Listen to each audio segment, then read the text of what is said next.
Welcome back to another technical deep dive here in the debug zone. Today we're tackling a big question and breaking it down with insights from other users. Hopefully this clears up some misconceptions and helps you get the answer you need.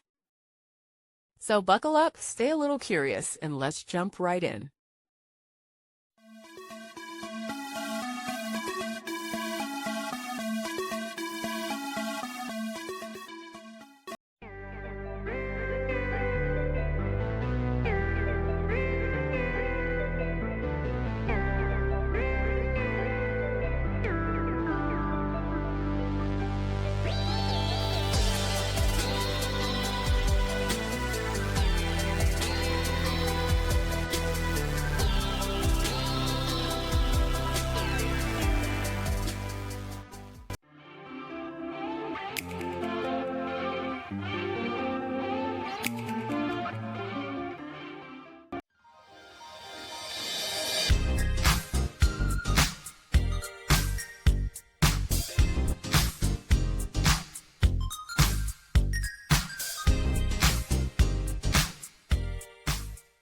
And that's a wrap.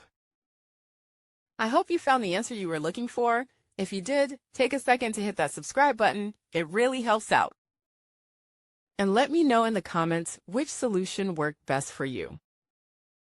See you next time in the debug zone.